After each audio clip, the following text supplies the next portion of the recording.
Workers complain about not having enough work to do. They think the manager should give them work to keep them busy. They have a reactive mindset, waiting to be told what to do. A proactive person should recognize what needed to be done and do it. Imagine you're a social media influencer. You post pictures and videos, but they don't catch on. A reactive person would blame the audience. A proactive person would think, how can I make this appeal to my audience? Habit number 1, be proactive. Now imagine this. You're at a funeral, your funeral. What would be said about you? Is it what you want to hear? Write a list of things you want to be remembered for, your humanitarian efforts, or being a great parent or friend. Then make that your goal. Habit number 2, begin with the end in mind. Asked about what we want to do most, we might say spend time with our families, or improving ourselves, but usually not sitting on the couch watching TV or doing paperwork. What we say and what we do can be very different things, but they don't have to be. If you're fighting fires all the time, you're not preventing them. Pounce on opportunities, but enjoy relaxation. Habit number 3, put first things first.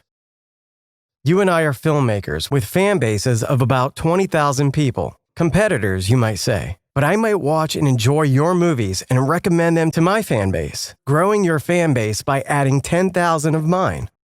You do the same, and instead of losing fans, both fan bases have grown from 20,000 to 30,000. Habit number 4, think win-win and multiply your allies.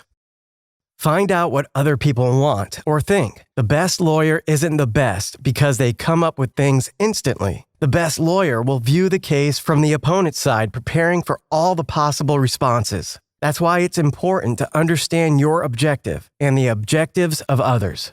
Habit number 5, understand and be understood. Communication is a two-way street.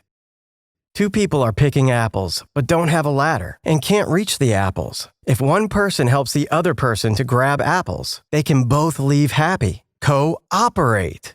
Habit number 6, synergize. A man is sawing logs, but his saw is blunt. His neighbor says, perhaps if you sharpen the saw blade, you'll get the job done. I don't have the time. I'm too busy sawing, the man says.